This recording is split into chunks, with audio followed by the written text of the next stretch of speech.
वकील की बात सुनते ही वह कुछ पल के लिए बिल्कुल खामोश हो जाती है।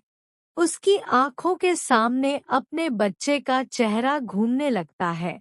वह सोच भी नहीं सकती थी कि जिस मामले में वह खुद को सच साबित करने की कोशिश कर रही है, उसी मामले को उसके खिलाफ हथियार बना दिया जाएगा।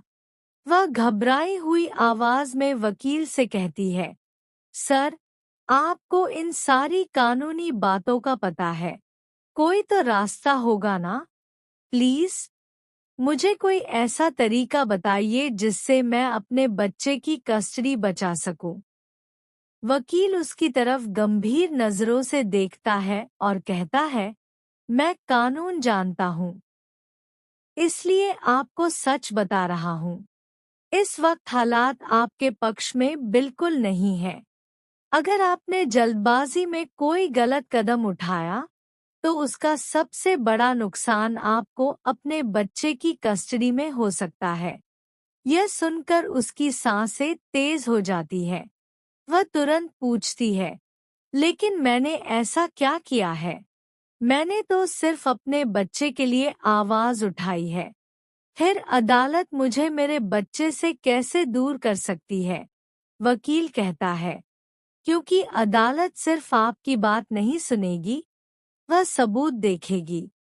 और आपके खिलाफ जो चीजें तैयार की जा रही हैं, उन्हें देखकर मामला आपके लिए बहुत मुश्किल हो सकता है।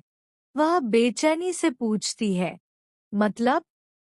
वकील कुछ सेकंड रुककर कहता है, मतलब यह कि अगर तलाक का केस आपने डाला, तो आपके ससुराल वाले आपको ही परिवार का दुश्मन साबित करने की कोशिश करेंगे। वे कहेंगे कि आपने जानबूझकर पूरे परिवार को बदनाम करने के लिए यह सब किया। आपकी नीयत पर सवाल उठाया जाएगा और सबसे खतरनाक बात ये होगी कि अदालत को यह समझाने की कोशिश की जाएगी कि आप उनके बेटे के खिलाफ इतनी नफरत रखती हैं कि उनके वारिस को भी नुकसान पहुंचा सकती है। उसकी आंखें भर आती है। वह तुरंत कहती है, लेकिन सर, ऐसा कुछ भी नहीं है। मैं अपने बच्चे को कैसे नुकसान पहुंचा सकती हूँ? वह तो मेरी पूरी दुनिया है।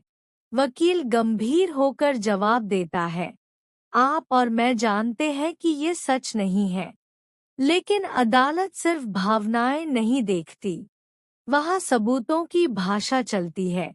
वह कुछ कह पाती उससे पहले ही वकील उसकी सबसे बड़ी चिंता सामने रख देता है। आप कह रही हैं कि आपके पास नौकरी है, आप कमाती हैं और अपने बच्चे को पाल सकती हैं, लेकिन आप नौकरी कहाँ कर रही हैं? उसी अस्पताल में जो आपके ससुराल वालों के प्रभाव में है। अगर उन्होंने आपको वहां से निकलवा दिया तो? यह सुनते ही उसके चेहरे का रंग उड़ जाता है। वकील आगे कहता है, फिर वे अदालत में यह साबित करने की कोशिश करेंगे कि आपके पास बच्चे की जिम्मेदारी उठाने का स्थायी साधन नहीं है। वे आपकी आर्थिक स्थिति पर सवाल उठाएंगे और कहेंगे कि बच्चा उनके पास ज्यादा सुरक्षित रहेगा। वह घबरा कर कहती है, लेकिन मैं काम कर सकती हूँ। मैं दूसरी नौकरी भी ढूंढ लूंगी। वकील कहता है, बिल्कुल, लेकिन अदालत में सिर्फ यह कहना काफी नहीं होगा। आपको इसे साबित करना होगा। तभी वह एक और सवाल पूछती है, तो फिर वह दहेज वाला वीडियो, क्या वही उनके पास है? वकील कुछ पल के लिए चुप रहता है और फिर कहता है, "आ, वही वीडियो इस पूरे मामले को आपके खिलाफ मोड़ सकता है। वह हैरान होकर पूछती है, लेकिन मैंने वह वीडियो पुलिस को भेजा ही नहीं था। मैंने पुलिस को बुलाया तक नहीं था। वकील कहता है, यही तो समस्या है। आप कह रही हैं कि आपने नहीं किया, लेकिन उनके पास एक ऐसी पेन ड्राइव है जिसमें वही वीडियो मौजूद है। अब वे यह साबित करने की कोशिश करेंगे कि वह वीडियो आपने बनाया और पुलिस तक पहुंचाया, ताकि पूरे परिवार को फंसाया जा सके। वह तुरंत कहती है, नहीं सर, मैं ऐसा कभी नहीं कर सकती। वकील उसकी बात सुनकर कहता है, हो सकता है आप सच बोल रही हो, लेकिन अदालत में यह सवाल पूछा जाएगा कि अगर आपने नहीं किया, तो फिर किसने किया? और अगर उस समय परिवार पर दहेज का मामला बना और बाद में वे लोग बरी हो गए, तो वे यही कहानी बनाएंगे कि आपने गुस्से और नफरत में उन्हें फंसाने की कोशिश की थी। अब उसके सामने सिर्फ एक सवाल था, आखिर वह वीडियो पुलिस तक पहुंचा किसने? क्या किसी ने जानबूझकर उसे फंसाने के लिए यह चाल चली थी? वह अपने दिमाग पर जोर डालती है, उस दिन की हर घटना को याद करने की कोशिश करती है, लेकिन उसे कुछ समझ नहीं आता। तभी वकील कहता है, देखिए, मैं आपको डराना नहीं चाहता। मैं सिर्फ आपको आने वाले खतरे के लिए तैयार कर रहा हूँ। बहुत सी महिलाएं ऐसी परिस्थितियों में सच बोलती है, लेकिन उनके पास पर्याप्त सबूत नहीं होते। वे अपने ही घर और रिश्तों से बाहर निकलने की हिम्मत नहीं कर पाती और चुपचाप सब कुछ सहती रहती है। उसकी आंखों से आंसू निकलने लगते हैं। वह कांपती आवाज में पूछती है, तो फिर मैं क्या करूं?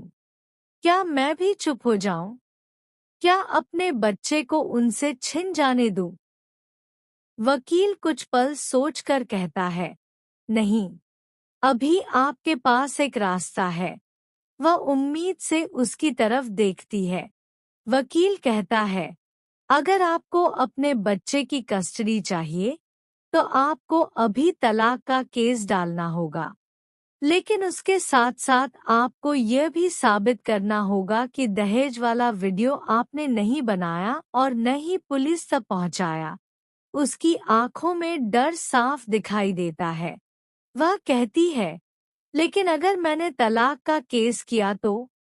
वकील गंभीर आवाज में कहता है, तो आप अपना बहुत कुछ खो सकती है। कमरे में अचानक सन्नाटा छा जाता है। उसे महसूस होता है कि अब उसके सामने दो ही रास्ते हैं। या तो वह अपने बच्चे के लिए लड़ाई शुरू करे और पूरे परिवार की दुश्मन बन जाए, या फिर चुप रहकर उस दिन का इंतजार करे जब शायद उसका बच्चा उससे हमेशा के लिए दूर कर दिया जाए। लेकिन उसे अभी ये नहीं पता था कि इस पूरी साजिश के पीछे कोई ऐसा व्यक्ति भी है, जिसकी पहचान सामने आते ही पूरी कहानी बदलने वाली है। वह आंसू पोंछते हुए वकील से कहती है, सर, मुझे सिर्फ अपने बच्चे की कस्टडी चाहिए। उसके लिए जो करना पड़ेगा, मैं करूंगी। लेकिन मुझे डर इस बात का है कि अगर मैंने तलाक का केस कर दिया और उन्होंने मेरे खिलाफ ये सारे सबूत पेश कर दिए तो? वकील कहता है, डरना मत, लेकिन जल्दबाजी भी मत करना। आपको बहुत समझदारी से हर कदम उठाना होगा। अभी सबसे जरूरी है उस वीडियो की सच्चाई सामने लाना। वह तुरंत पूछती है, अगर मैं यह साबित कर दूं कि मैंने वह वीडियो नहीं बनाया, तो क्या मेरी परेशानी खत्म हो जाएगी? वकील कहता है, आपकी स्थिति जरूर मजबूत होगी, क्योंकि तब आपके ससुराल वालों का सबसे बड़ा आरोप कमजोर पड़ जाएगा। अगर वे आपको परिवार को फंसाने वाली साबित नहीं कर पाए, तो उनकी पूरी कहानी पर सवाल उठेगा। वह थोड़ी उम्मीद के साथ पूछती है, फिर क्या वे तलाक के पेपर वापस ले लेंगे?